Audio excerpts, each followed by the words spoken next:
इस भाग में हम लेंगे कक्षा 10वीं विज्ञान अध्याय 3 ऊष्मा और ताप, हीट एंड टेम्परेचर, और ये होगा भाग पहला। ध्यान में रखोगे, किसके लिए है? कक्षा 10वीं।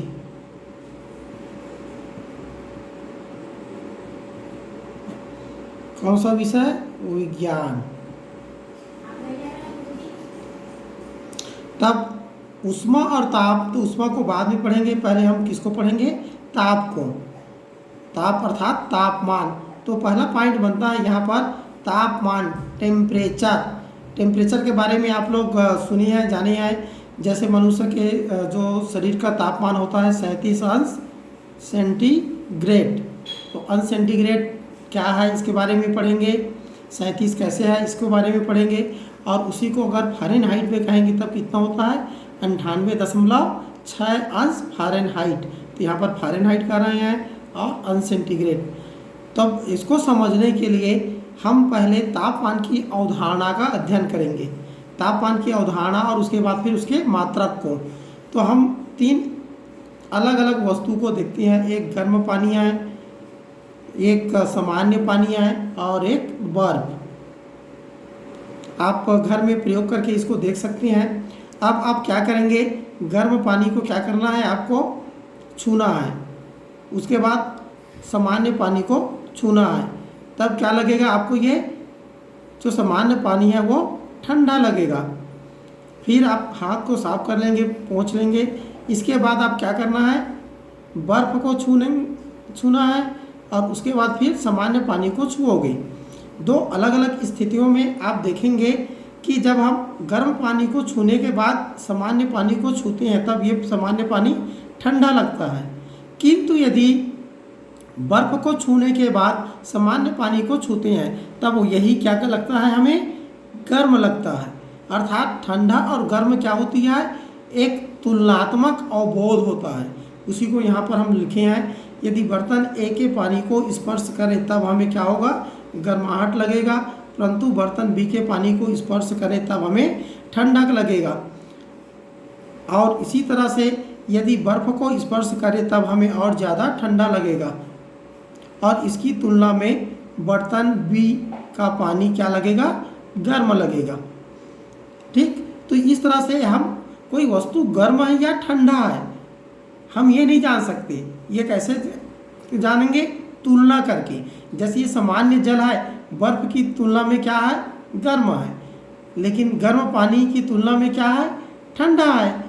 तो इसीलिए यहाँ पर कहा गया है कि गर्माहट या ठंडक एक तुलनात्मक बोध होता है। एक तुलना करके हम ज्ञान कर सकते हैं कि एक वस्तु दूसरे वस्तु की तुलना में गर्म है या ठंडी है। तो इस जो अवबोध होता है गर्माहट या ठंडक, इसको हम क्या करते हैं? मापते हैं। तो विज्ञान में हम इस अवबोध का मापन करते हैं और इसे मापन करने के पश्चात जो राशि आती है उसको हम क्या कहते हैं? तापमान। इसीलिए यहाँ पर लिखा गया है विज्ञान में हम इस अवबोध का मापन करते हैं तब इसे तापमान कहते हैं। तो इस तरह से तापमान के लिए एक हमें परिभाषा मिल जाता है यहाँ पर। गर्माहट या ठंडक के वस्तुपरक मापन को इस स्तर का तापमान या ताप कहा जाता है। तो इस तरह से ये तापमान के लिए एक सामान्य जानकारी हो गया, अवधारणाएं हो गई। अब यहाँ पर जैसे हम क्या कहे हैं कि 37 अंश सेंटीग्रेड या 98.6 अंश फ़ारेनहाइट। तो सेंटीग्रेड, फ़ारेनहाइट, फिर आपको ताप को मापना है। ये छूकर तो केवल हम अनुभव करते हैं कि एक गर्म है एक ठंडा है। तो ताप मापन कैसे करेंगे? ये अपने आप में एक अलग प्रश्न है। तो ताप मापन करने के लिए पहले हमें कुछ चीज़ों को जानना जरूरी है। इसीलिए यहाँ पर लिखा गया है ताप मापने के लिए हमें निम्नानुसार बातों की आवश्यकता होती है। तो इसको हम 3 अवधारणाओं में लेंगे, 3 पॉइंट बिंदुओं में लेंगे। पहला है पदार्थों का एक ऐसा गुण जो तापमान पर निर्भर हो और वह गुण तापमान के साथ स्पष्ट रूप से परिवर्तन दर्शाता हो। तो हम एक गुण को लेंगे किसी भी पदार्थ के गुण। तो पदार्थ में बहुत सारे गुण होते हैं, आप लोग जानते हो। ताप क्या होती है, पदार्थ को गर्म करते हैं तब वो फैलता है। किसी बंद बर्तन में अगर कोई गैस है, उसको गर्म करेंगे तब क्या होगा, तो दबाव डालती है।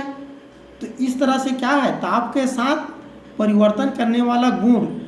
पहला उदाहरण में जो आपने सुने कि फैलता है, फैलाव अर्थात आयतन में वृद्धि। आयतन में वृद्धि क्या है, एक गुण है जो ताप के साथ परिवर्तन को दर्शाता है। तो अब इस गुण को दर्शाने वाला हमारे पास क्या होना चाहिए, दूसरा पॉइंट में, इस गुण को परिवर्तन को, गुण के परिवर्तन को समरूप दर्शाने वाला एक पदार्थ।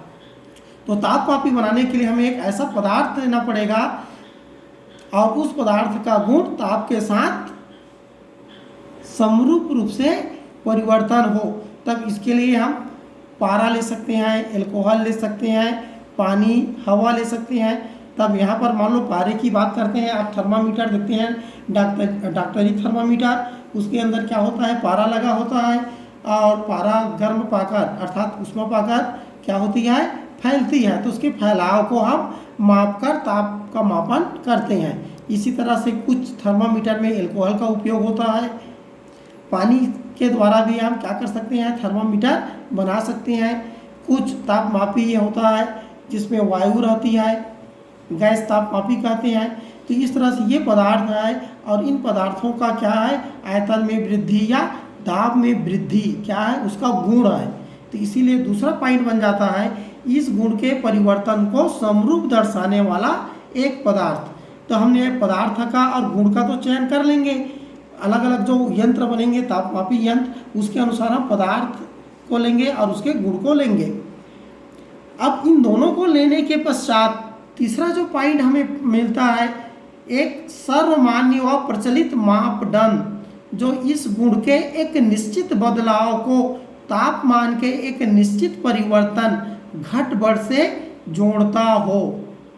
तो हमें एक ऐसा मापदंड लेना पड़ेगा जो इस गुण को, जो बदलाव आता है गुण, उसके तापमान में जो परिवर्तन होगा उससे हम जोड़ सकें। ऐसा हमें क्या लेना पड़ेगा, सर्वमान्य व प्रचलित मापदंड लेना है, यूनिवर्सल कॉन्सेप्ट लेना है। और उसी कॉन्सेप्ट की यहाँ पर हम अगले परिभाषा देंगे। तब यहाँ पर जो मापदंड लेते हैं उस मापदंड को क्या कहा जाता है, मात्रक। वैसे कक्षा 9वीं में आप लोग भौतिक राशियों के मात्रक पढ़ चुके हैं। जैसे लंबाई का मात्रक क्या होता है, मीटर, द्रव्यमान का मात्रक किलोग्राम। ठीक उसी तरह से ताप का जो मात्रक होता है वह अगर एसआई पद्धति में लेंगे तब केल्विन होता है, लेकिन अन्य प्रचलित मात्रक क्या होती है, सेंटीग्रेड या फ़ारेनहाइट। इसीलिए हम अभी किसी स्वस्थ व्यक्ति के तापमान को 37 अंश सेंटीग्रेड या फिर 98.6 अंश फ़ारेनहाइट अर्थात संख्या के साथ मात्रक को भी जोड़ेंगे, तभी हमें तापमान का अवबोध होगा, ज्ञान होगा। तब ये तीन चीज़ें हैं। तीन चीज़ों में पहले हम दो चीज़ों को समझने के लिए एक प्रयोग करते हैं, उसके बाद तीसरा जो बिंदु है उसको समझने के लिए हम परिभाषा देंगे। ध्यान में रखना है आपको, इन पहले दो गुण है, पदार्थ गुण लेना है और एक पदार्थ लेना है।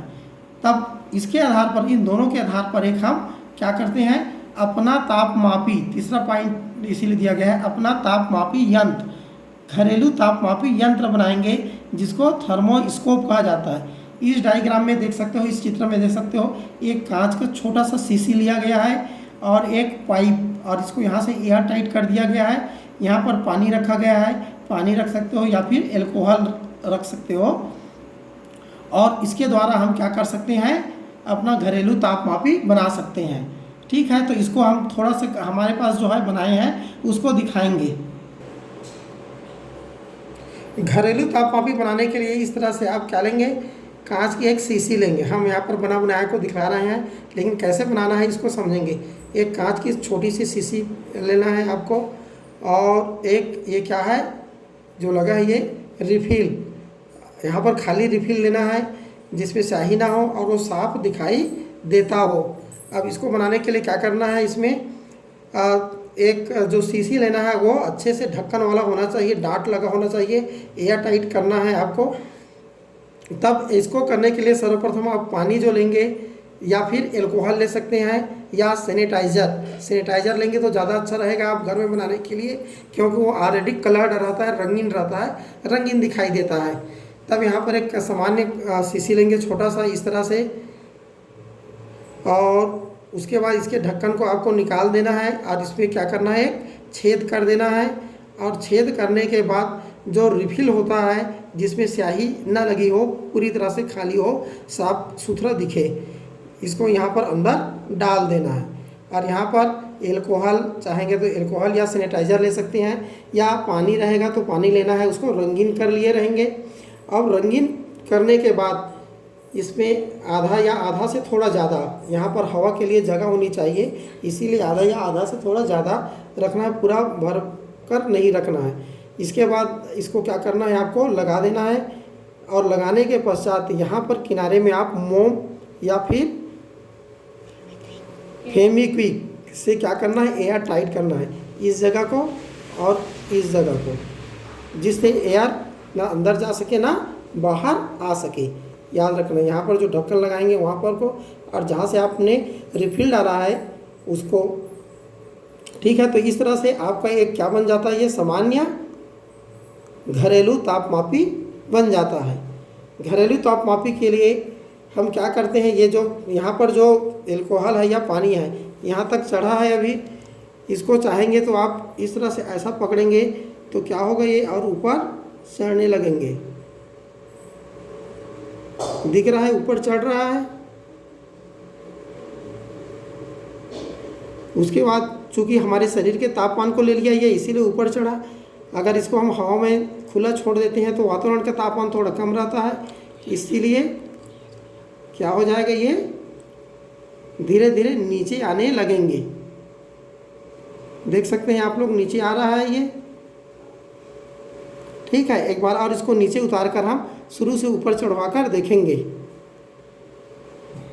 फिर से हम देखते हैं कि ये थर्मामीटर है वो सही काम कर रहा है या नहीं कर रहा है। देखो अभी ये वातावरण के तापमान है, ये इसमें जो पानी है वो यहाँ तक है, दिख रहा है आपको, दिख रहा है स्पष्ट। अब हमारे शरीर के तापमान को मापना है, हमारे हाथ का तापमान। तब इसको क्या करना है, इस तरह से हम पकड़ लेंगे तो हमारे शरीर के तापमान से क्या होगा, वो ऊपर बढ़ने लगेंगे।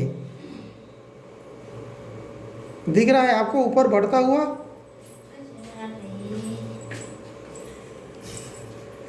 दिख रहा है पूरा ऊपर चढ़ गया ये। तो इस तरह से थर्मामीटर कार्य करता है। यहाँ पर देखते हैं, इसको जैसे ही हम छोड़ेंगे तब वो क्या हो जाएगा, फिर से तापमान कम होने के कारण वो नीचे उतरने लगेंगे। देखो नीचे उतर रहा है धीरे धीरे। अब इस तरह से आप घर में एक घरेलू तापमापी बना सकते हैं। ठीक है, ये धीरे धीरे ठंडा होगा तो धीरे धीरे उतरेगी। और इसी के आधार पर अब क्या करते हैं, तीसरा बिंदु को लेंगे, पैमाना या मात्रक। मात्रक के साथ इसका कैसे संशोधन करना है और कौन कौन से मात्रक है, इसके बारे में आगे लेते हैं। आगे हम लेते हैं, जैसे हमने बतलाया कि पैमाना है ना, तापमान के पैमाने अर्थात ताप के पैमाने, इसके अलावा टेम्परेचर। तो यहाँ पर ताप मापने के 3 प्रचलित पैमाने हैं, जैसे हम पहले भी बता चुके हैं, फ़ारेनहाइट और सेल्सियस के बारे में। और एसआई पद्धति में जो पैमाना या मात्रक जो होता है वो क्या होता है, केल्विन। इसलिए यहाँ पर 3 पैमानों के बारे में अध्ययन करेंगे, फ़ारेनहाइट, सेल्सियस और केल्विन। फ़ारेनहाइट को अंश एफ से दर्शाते हैं और सेल्सियस में भी अंश लगाते हैं, अंश सेल्सियस। केल्विन तो केल्विन में अंश नहीं लगता, सीधा केल्विन कहते हैं, इस बात को ध्यान रखना। अब ये पैमाना कैसे बनाया गया है, 9वीं कक्षा में आप लोग पढ़े होंगे। जैसे लंबाई, तो एक निश्चित सर्वमान्य जो दूरी है उसको क्या कहते हैं, 1 मीटर कहा गया है, अर्थात एक सुपरिभाषित होती है मात्रक। तब इस तरह से यहाँ पर जो फ़ारेनहाइट, सेल्सियस या केल्विन है, इसको भी हमें क्या करना पड़ेगा, परिभाषित करना पड़ेगा, तभी ये क्या होगा, मात्रा क्या होगा, प्रचलित होगी। तो पैमाना को परिभाषित करने के लिए दो निश्चित बिंदु निर्धारित किए गए हैं। इसको देखो, पैमाना बनाना इतना आसान नहीं होता है ना। तो पहले दो निश्चित बिंदु निर्धारित करते हैं। एक होता है ऊर्ध्व बिंदु। अब ऊर्ध्व बिंदु किसको कहेंगे, तब यहाँ पर है जिस ताप पर पानी भाप में बदलती है। कितना गर्म करोगे तब एक निश्चित ताप पर क्या होती है, पानी भाप में बदलती है। तो उस ताप को क्या नाम दिया गया है, ऊर्ध्व बिंदु। और दूसरा जो बिंदु लिया गया है अधो बिंदु। तो अधो बिंदु के लिए परिभाषा दिया गया है जिस ताप पर पानी बर्फ में बदलती है, उसको क्या कहा गया है, अधो बिंदु कहा गया है। और इन दोनों बिंदुओं के आधार पर क्या किया गया है, पैमानों को परिभाषित किया गया है। तब अब परिभाषा के लिए आ जाते हैं हम। पहला आता है फ़ारेनहाइट पैमाना, अंश एफ। तब इस पैमाने में ऊर्ध्व बिंदु को 212 अंश फ़ारेनहाइट, अर्थात पानी उबलता है या भाप में बदलती है, उस ताप को कितना लिया गया है, 212 अंश फ़ारेनहाइट। और अधो बिंदु अर्थात पानी जिस ताप पर बर्फ में परिवर्तित होती है, बदलती है, उस ताप को 32 अंश फ़ारेनहाइट पर अंकित किया गया है। और इनके बीच समान अंतराल के 180 भाग किए गए हैं। याद रखना कितने भाग कर दिया गया है, 180 भाग। तो प्रत्येक एक भाग क्या होगा, 1 अंश फ़ारेनहाइट। एक भाग का मान कितना हो गया, 1 अंश फ़ारेनहाइट। तो इस तरह से फ़ारेनहाइट पैमाना को परिभाषित किया गया है। दूसरा सेल्सियस पैमाना के लिए कैसे परिभाषित किया गया है, इसको देखते हैं। तब आता है सेल्सियस पैमाना, इसको क्या लेते हैं, अंश सेंटीग्रेड, अंश सी से दर्शाते हैं। तब इस पैमाने में ऊर्ध्व बिंदु को 100 अंश सेंटीग्रेड, 100 अंश सी, और अधो बिंदु को 0 अंश सेंटीग्रेड पर अंकित किया गया है। और इनके बीच समान अंतराल के 100 भाग अंकित किए गए हैं। अतः प्रत्येक भाग क्या होगा, 1 अंश सेंटीग्रेड होगा। तो यहाँ पर ध्यान रखना, ऊर्ध्व बिंदु अर्थात पानी जिस ताप पर भाप में बदलती है उसको 100 अंश सेंटीग्रेड लिया गया है, अंकित किया गया है। और पानी जिस ताप पर बर्फ में बदलती है उसको 0 अंश सेंटीग्रेड पर अंकित किया गया है। और दोनों के बीच को 100 भागों में बांट दिया गया है। तो एक भाग कितना हुआ, 1 अंश सेंटीग्रेड। तो इस तरह से सेल्सियस पैमाना की परिभाषा हो गया है ये। अब आगे इन दोनों को तुलना करके जो तीसरा पैमाना है केल्विन, इसकी परिभाषा आप लोग स्वयं बनाएंगे। तो पहले इसको डायग्राम में बदलते हैं। मान लो हमारे पास 3 थर्मामीटर है। अब इसको हम क्या करना है, बनाना है। तो थर्मामीटर बनाने के लिए क्या होती है, कांच की एक नली होती है और उसके अंदर पारा या फिर एल्कोहल रख देते हैं। अब इसमें अंशांकन करना बोलते हैं। कैसे अंशांकन करेंगे इसको देखिए। इसमें सब में पारा भराया है, तीनों में। अब पहले को हम फ़ारेनहाइट पैमाना में बदलना चाहते हैं, मतलब उसको उसी रूप से अंशांकन करना चाहते हैं। तब क्या करेंगे हम, इसके जो घुंडी है, ये जहाँ पर पारा रहता है, ये इतने भाग में पारा रहता है, उसको हम क्या करेंगे, पहले बर्फ़ में स्पर्श कराएंगे। बर्फ़ में स्पर्श कराएंगे तब ये पारा जिस बिंदु तक जाएगा, यहाँ तक, तो यहाँ पर जो चिन्ह बनेंगे उसको कितना लेना है, 32 अंश फ़ारेनहाइट। चूँकि ये क्या हो गया, अधो बिंदु। तो यहाँ पर 32 अंश लगा देंगे। अब इसके बाद इस थर्मामीटर को निकाल कर कहाँ करना है आपको, उबलते हुए पानी, अर्थात जब भाप में परिवर्तित होती है पानी, वहाँ पर इस घुंडी को रखेंगे। तब पारा क्या होगा, और ऊपर चढ़ते जाएगा। जैसे हमने बताया कि तापमान से चढ़ते जाता है, और ये जहाँ तक चढ़ेगा, मान लो ये यहाँ तक चढ़ता है, तब इस बिंदु को कितना अंशांकित कर दिया गया, 212 अंश फ़ारेनहाइट कर दिया गया। और यहाँ से यहाँ तक को कितने भाग में बांट दिया गया, 180 अंश भाग में बांट दिया गया।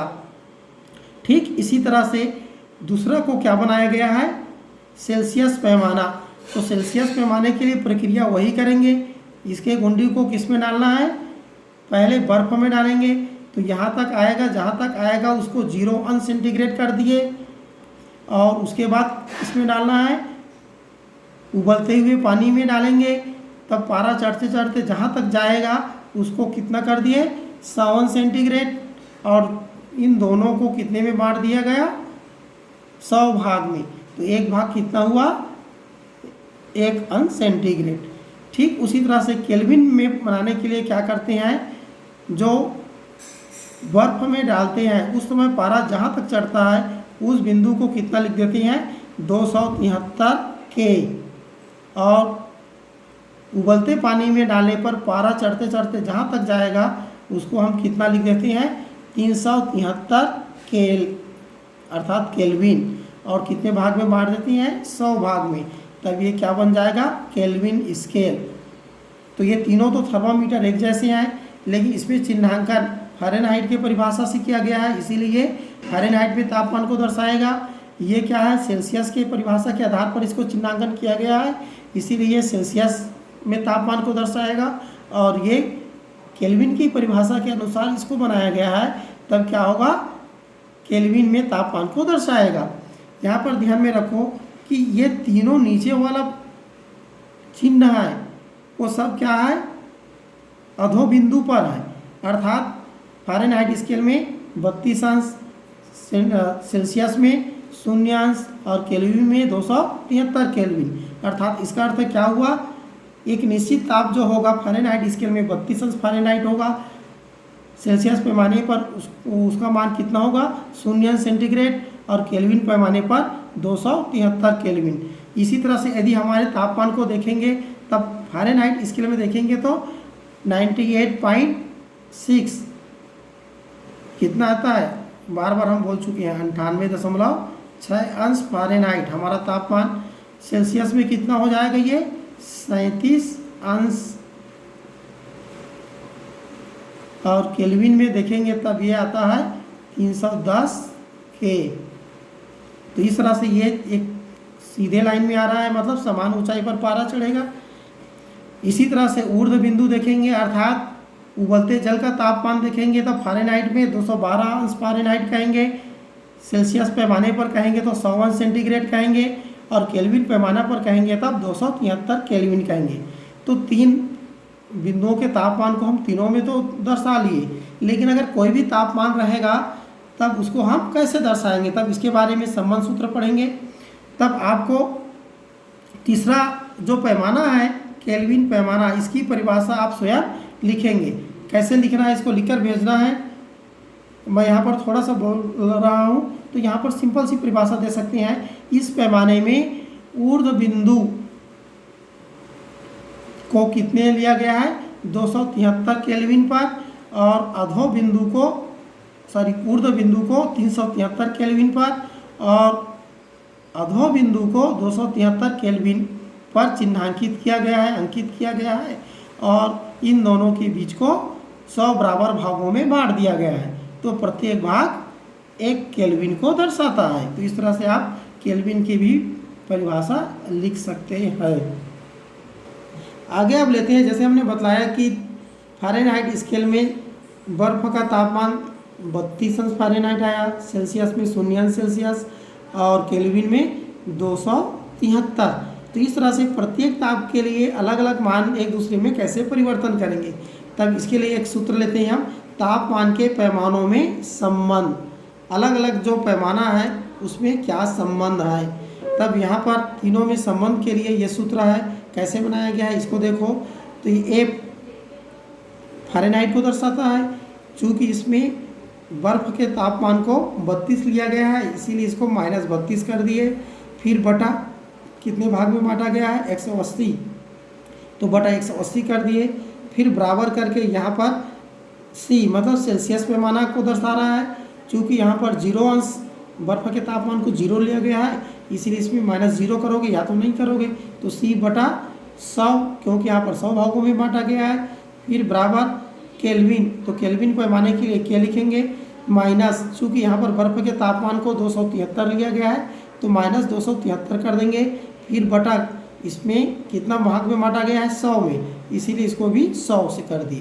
तो इस तरह से एक संबंध मिल जाता है तीनों में। इसको सरल रूप में याद करने के लिए हम क्या लेते हैं, ये जो नीचे का राशि है यह अनुपात में है, समान में, इसीलिए इसको हम क्या करते हैं 20 से सबको भाग दे देते हैं। तो 20 से भाग देंगे तो 20 निया 180 हो गया, 20 पंचे 100, 20 पंचे 100। तो इस तरह से तीनों में संबंध दर्शाने वाला सूत्र मिल जाता है f ऋण 32/9 बराबर c/5 बराबर k ऋण 273/5। तो ये सूत्र है, इसको याद रखेंगे और इस सूत्र की सहायता से हम एक पैमाने के ताप को दूसरे पैमाने में आसानी से बदल सकते हैं। इसको उदाहरण लेकर देखते हैं हम।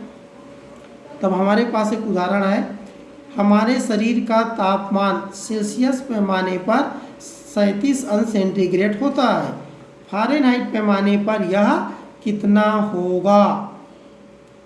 अर्थात आपको तापमान सेल्सियस पैमाने पर दिया गया है और फ़ारेनहाइट पैमाने पर पूछा गया है। तो अब हल करने के लिए हम आते हैं, तो दिया है तो क्या है C, चूँकि सेल्सियस पैमाने पर कहा गया है तो इसको C लेंगे। C बराबर 37 अंश सेंटीग्रेड पूछा किया गया है फ़ारेनहाइट पैमाने पर, तो F बराबर ज्ञात करना है। अब हमारा जो सूत्र है, इस सूत्र में हम देखेंगे F और C के बीच संबंध, तो ये दोनों भाग F और C के बीच संबंध दर्शाता है। अर्थात हम इतने भाग को लेंगे, ज़्यादा भाग नहीं लेना है, F और C के बीच संबंध है। तो क्या हो जाएगा ये, तो सूत्र मिलेगा f ऋण 32/9 बराबर c/5। उसी सूत्र को यहाँ पर लिख लिए, चूँकि f और c, तो f ऋण 32/9 बराबर c/5। अब इसमें मान को रखना है, f ज्ञात करना है, तो इसको f रख दो जो को त्यों। ऋण 32 का ऋण 32/9 बराबर c का मान दिया है 37, तो यहाँ पर 37 लिख दीजिए, 37/5। तो ये मान को रख दिए। अब इसको क्या करना है, तिर्यक गुणा। तो तिर्यक गुणा करेंगे तो ये 5f ऋण 32 का 5 से गुणा हुआ तो 160, फिर बराबर का बराबर, फिर 37 का 9 से तब 333। आगे इसको 160 को इधर पक्षांतर कर देंगे तो 5f बराबर आ जाएगा 333 धन 160, तब 5f बराबर मिल जाएगा 493। तो f बराबर मिलेगा 493/5। इसको कटाने पर आ जाएगा 98.6। तो इस तरह से हमें क्या मिला, 37 अंश सेंटीग्रेड किसके बराबर हुआ, 98.6 अंश फ़ारेनहाइट के बराबर हुआ। तो इस तरह से हमारे शरीर का तापमान फ़ारेनहाइट स्केल पर 98.6 अंश फ़ारेनहाइट होगा। तो इस तरह से आप बदल सकते हो। अगर सेल्सियस में दिया है और उसको केल्विन में बदलना है तो क्या करना है, इन दोनों को लेना है, और अगर फ़ारेनहाइट से केल्विन में बदलना है तो इसको छोड़ देंगे, ये जो पद है बराबर करके इस पद को लेंगे। अर्थात जो दिया रहेगा और जिसमें बदलना है उन दोनों को बराबर करके हम हल करना है, हल कर सकते हैं। तो इसके लिए आपको होमवर्क दिया गया है, ध्यान से देख लो इसको, और इसको भेजना है व्हाट्सएप ग्रुप पर, भेज देना है आप लोगों को। तो पहला प्रश्न आता है यहाँ पर, किसी वस्तु का तापमान 14 अंश फ़ारेनहाइट है, तब सेल्सियस पैमाने पर यह कितना होगा। दूसरा आता है, यदि कमरे का तापमान 37 अंश सेल्सियस हो तो इसका मान केल्विन पैमाने पर कितना होगा। ठीक है, तभी दोनों प्रश्नों को हल करना है। तो आज के लिए इस भाग के लिए इतना। इसके बाद अगला भाग जो आएगा हमारा भाग 2 कहलाएगा, उसको भी आप देखेंगे। धन्यवाद।